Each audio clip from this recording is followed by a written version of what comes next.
আসসালামু আলাইকুম। সবাই কেমন আছেন? আশা করছি ভালো আছেন। আল্লাহর রহমতে আমরাও ভালো আছি। তো সকালে যে সবাই মিলে একসাথে নাস্তা করব। তো আলু ভাজি করছি। তারপর আবার খুশি আপু ঘন্ট দিয়ে গেছে। তো সকালবেলা ঘন্ট, ভাজি এগুলো দিয়ে রুটি খেতে ভালোই লাগে। তো জারফিন আপুকে বললাম, "আপনি একটু সবারই একটু বাইরে দিয়ে দেন।" তো রোহন ভাই, সাদিয়া ওরা সবাই খাইতে বসে পড়ল। আর আমিও খাইয়া নিব। গরম, গরম রুটি ঠান্ডা হইলে আবার ভালো লাগবে না। তো এদিকে আমি বলতেছি যে, "রহিম ভাইকেও দিয়ে দেন একবারে খাইয়া নিক। গরম, গরম ঠান্ডা হইলে ভালো লাগবে না। আপনিও খাইয়া নেন।" তো আমার খাওয়া শেষ। এখন শুধু জারফিন আপারা খাবে। তো সাদিয়ার আব্বু এই যে একসাথে বসে খাচ্ছে। এই যে আমার চা, আমার রুটি খাওয়া শেষ। এখন শুধু চাটা খাবো। তো সবাই মিলে নাস্তা খাইয়ে নিলাম সকাল, সকাল। তো খুবই মজা হয়েছিল আজকের ভাজিটা আর সবজিটাও খুব টেস্ট হয়েছিল।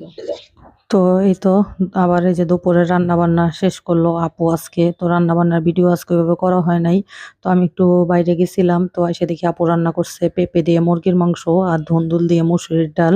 আর ফ্রিজে আগের তরকারি আছে কিছু, ওইগুলা দিয়ে মিলজিল করে হয়ে যাবে। তো আপু এখানে দিয়ে দিল জিরা ফাঁকি করে।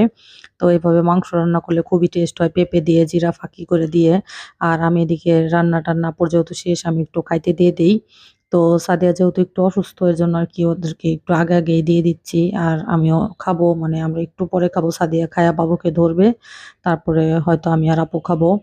এর জন্য আরকি। তো ডালটাও কালার দেখে মনে হইতেছে খুবই টেস্ট হইছে। মাংসটাও খুবই টেস্ট হইছে। তো আমি সাদিয়ারে বলতেছি, "সাদিয়া বেশি করে গলা-টলা এগুলা খা। তোর ছেলের তাইলে গলা শক্ত হবে।" আগে আরকি আমাদের নানীরা বলতো, মা খালারা। তো এর জন্য আরকি। আর সাদিয়া বলতেছে, "একেবারে অল্প একটু তরকারি দেন।" আমি কই, "এখন বেশি করে তরকারি খা।"